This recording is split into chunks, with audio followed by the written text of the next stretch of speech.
Et bonjour à tous, bonjour tout le monde, c'est Léa Bazar et c'est bientôt Halloween. Et comme promis, je vais vous faire une vidéo un petit peu spéciale à Halloween. Vous le savez très bien, au Japon, de nombreuses créatures effrayantes et de nombreuses légendes urbaines sont racontées régulièrement.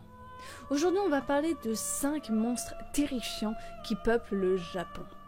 Allez, on est parti pour une vidéo spéciale Halloween. Le Gashadokuro. Ah, le Gashadokuro, aussi appelé squelette affamé, c'est un yokai qui s'est formé à partir de corps des hommes morts au combat ou de famine et qui n'ont jamais eu de sépulture. Il fait plus de 15 mètres de haut ou la hauteur de 15 hommes en fonction des légendes. En plus d'être gigantesque, il est invisible et invincible. Le seul moyen pour vous de le repérer est le bruit qu'il fait lorsqu'il s'approche de vous. Clac, clac. Cependant, soyez certain que si vous l'entendez, il est déjà trop tard. Son objectif, vous écraser le crâne, vous arracher la tête et boire votre sang. On ne l'appelle pas squelette affamé pour rien. Gozu. Gozu est une légende urbaine japonaise sur une histoire un petit peu fictive appelée la tête de vache. Il est dit que l'histoire de la tête de vache est si horrible que ceux qui la lisent ou l'entendent sont brusquement dévorés d'une peur si grande qu'ils se mettent à trembler violemment pendant plusieurs jours jusqu'à ce qu'ils en meurent.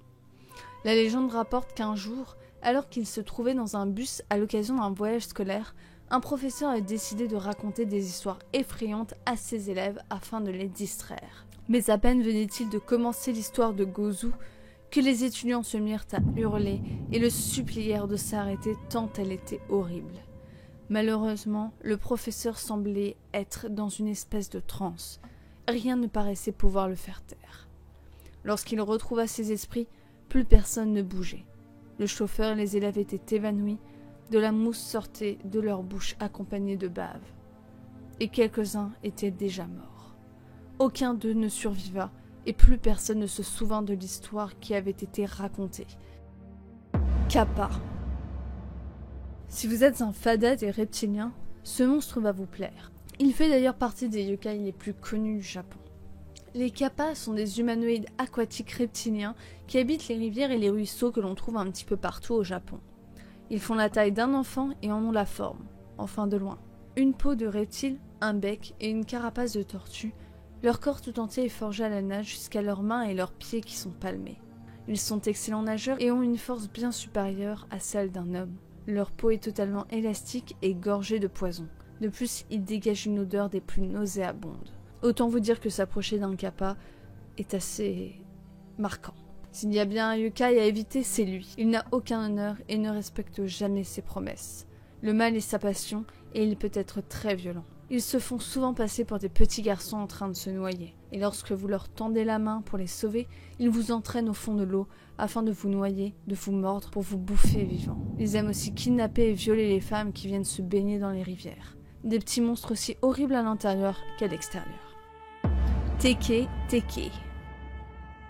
Le nom de cette créature provient du bruit qu'elle fait en marchant sur ses coudes. Selon la légende, c'était une jeune et jolie étudiante qui est un jour tombée sur la voie de métro alors que celui-ci passait. Elle fut coupée en deux lors du choc, mais sa colère et sa rancune furent tellement fortes que son torse chercha à se venger. Prenez garde lorsque vous la croisez, car malgré son absence de jambes, elle se déplace très rapidement. Son objectif ?